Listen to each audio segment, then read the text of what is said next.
Senator from Delaware. All right, thanks, Mr. President. Mr. President, something came to my attention today that I hadn't seen before. It's actually a blog apparently written by Ben Bernanke, the immediate past chairman of the Federal Reserve, and wrote it for Brookings Institute. And he talked about a pay-for, one of the pay-fors for the transportation bill that we're going to be sending conferees off to discuss later today. And you may recall the House passed a 6-year authorization bill, 6-year authorization for transportation, roads, highways, bridges, transit, and funding for 3 years. We sent that over to the House, and they came up with some new pay-fors, and frankly, it's not a user fees. It's not even like pension smoothing. It's not like stealing TSA fees or customs fees, but something new. And they found money, about $40, $50 billion in Federal Reserve, and said, well, why don't we use that for transportation spending? And interestingly enough, the chairman of the Federal Reserve, former chairman, has written today, and I understand the Washington Post, among others, has editorialized on this today.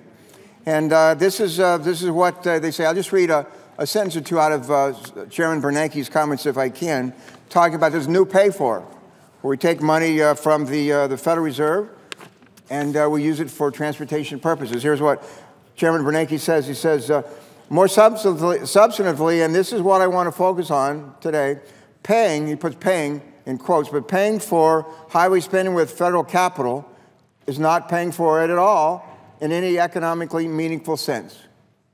He says, rather, this maneuver is a form of budgetary sleight of hand that would count funds that are already designated for the Treasury as new revenues.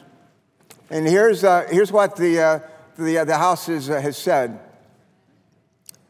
Normally, so this extra money that the Federal Reserve has, when they actually turn money over every year to the Treasury. In fact, maybe about as much as $500 billion goes in earnings that the Federal Reserve makes, and they, at different points during the year, they turn money over to the Treasury. Well, what the House language says here, Mr. President, is that we're going to reduce that amount of money that would normally go from from Federal Reserve to the Treasury during some part of this year, and we're going to simply pull that money out and use it for transportation. Now, that money was going to go to the Treasury anyway. It was going to go from the Federal Reserve to Treasury anyway. And now we're going to sort of like slip in and pull that money out and say, no, we're going to use it for roads, highways, and bridges. It is a sleight of hand. GAO is blowing the whistle on it as well. And I'm delighted that Chairman Bernanke is calling it for what it is.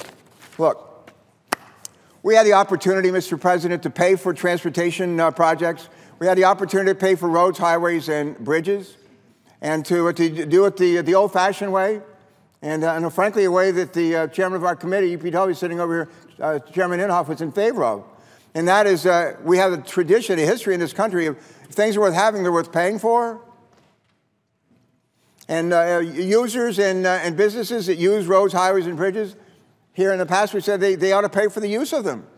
And now we are looking at a transportation bill which says, well, no, we're going to take money from TSA fee increases, and instead of using them to make our skies safer, aviation safer, we're going to steal 10 years of TSA revenues and put it over here in transportation.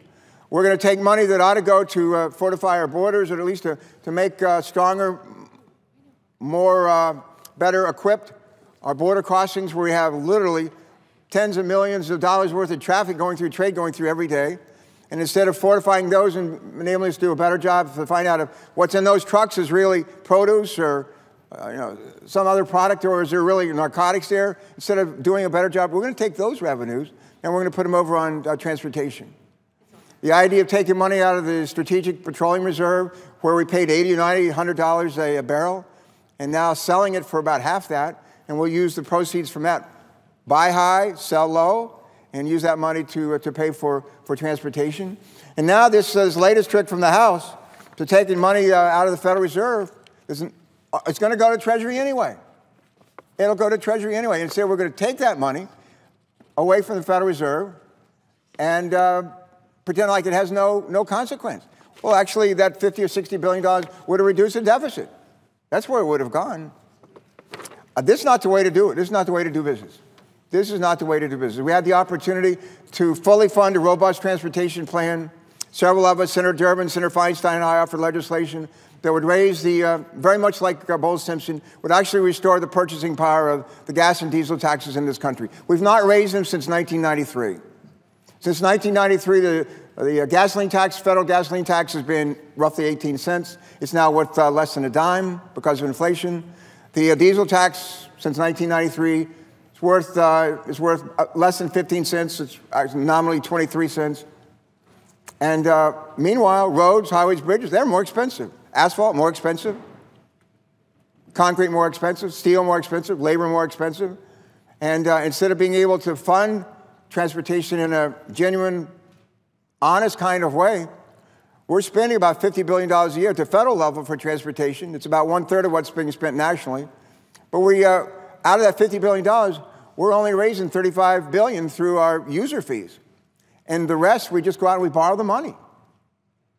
And when we run out of money in the general fund, we go around the world and borrow money from China and other places so that we can build roads, highways, and bridges. And when the Chinese are mucking around in the South China Sea with Spratly Island and those other places, we sort of like say, well, you can't do that. And they say, we thought you wanted to borrow our money. Or if they're manipulating their currency or dumping their goods and products on our markets, and we say, you can't do that. And they say, we thought you wanted to borrow our money. We should not be beholden to them or anybody else. We should fully fund transportation projects, and we could do that.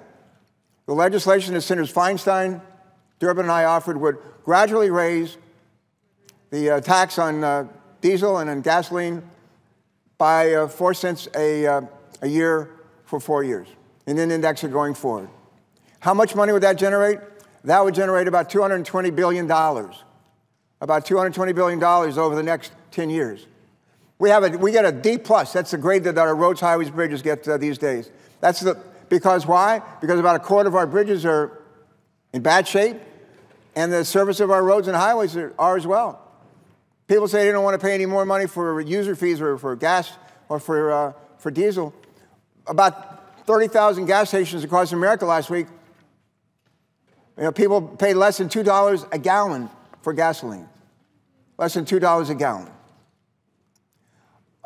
My friends, as it turns out, if we actually did raise the price for gas and diesel by 4 cents a year for 4 years, what would the effect be in 20, 4 years from now on the most constituents or most average drivers? The cost, the impact out of pocket would be the cost of about a cup of coffee a week. About a cup of coffee a week. Meanwhile, because our roads and bridges and highways are in such lousy shape, we as constituent people who drive around this country, the average cost for damage to our vehicles, tires, steering, rims of our tires, is over $350 a year. Over $350 a year. That's not my number. That is not mine. That's a real number. The other thing that's going on here, we sit in traffic a lot in our country these days because we're not addressing our bottlenecks and doing what we ought to be doing in terms of building and upgrading roads, highways, and bridges. Texas A&M every year actually does an analysis, and what they do is they look at how much time we sit in traffic in this country. The average driver in this country now sits in traffic 42 hours a year. 42 hours a year. In cities like Washington, D.C., the numbers are more like 80 hours a year. Not moving, just sitting there, wasting time, wasting fuel, polluting the skies. And we don't have to do that. We don't have to do that. And then instead of doing something that's intellectually honest, what we're doing is really, I think, shameful. I think it's shameful. And initially, I was just confused by what the House wants to do with the Federal Reserve and moving $50, $60 billion out of there. Now that I understand what they're doing, it's even more shameful. It's even more shameful. We can do better than this. And the American people deserve better than this. They deserve better than this. Our friends at McKinsey Global Institute spent some time last year, and they tried to figure out if we actually were investing robustly in our roads, highways, bridges in this country, what would the effect be on GDP? And what would the effect be on putting people to work? And if we're willing to make robust investments for the next 10 years, instead of, frankly, not much at all in terms of investments, here's what they said. We would grow GDP by about 1.5% per year for the next 10 years. 1.5% GDP growth per year. So far this year, it's been somewhere between 2 and 2.5%. We could increase it by another 1.5% if we make these kind of investments, honest investments. We're not going to come close to making robust investments. And McKinsey Global Institute also told us in terms of new employment, if we're actually to invest robustly in roads, highways, and bridges in this country, we'd put about 1.8 million people to work building roads, highways, bridges, and transit systems. Well, we're not going to do that. We're not going to do that. I think of what the McKinsey Global Institute was calling for in robust investments that actually grow GDP by 1.5% a year, increase employment by $1.8 million, 1.8 million people. We're not even close to that. In fact, what we're passing here isn't even close to the 4 cents a year for 4 years index going forward. We're not even close to that either. That produces $220 billion over the next 10 years.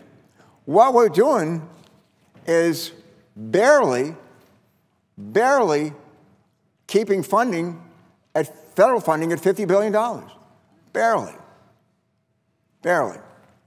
And the way that we're doing most of that is by sleight of hand and by using money that has nothing to do with roads, highways, bridges, nothing to do with businesses and people who use those transportation modes to pay for them. Nothing. And now we're about to name conferees and go to conference on that kind of deal? Well, the American people aren't stupid. They're not stupid. And, if a bunch of states around the country, like 12 states in the last 2 years, states were finding they're running out of money to build their transportation systems in their states. You know what they did? They raised their user fees. They actually raised them. And you know what happened when they had elections last November?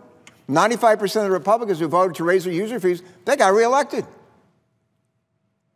90% of the Democrats who voted to raise the user fees in those 12 states, they got reelected. They didn't pay a penalty for it. They got rewarded for it. And the people who voted the other way, voted not to raise the user fees, they didn't do as well. People aren't stupid. People aren't stupid. Mr. President, we're going to have an opportunity here to name conferees and go to conference. And I just want to say, this man right sitting here next to me, Jim Inhofe, good man, chairs our committee, Environment and Public Works Committee. We report out of our committee a very good authorization, 6-year authorization bill. He's proud of it. Senator Boxer, who worked on it, I worked on it, others worked on it. I'm very proud of what we did.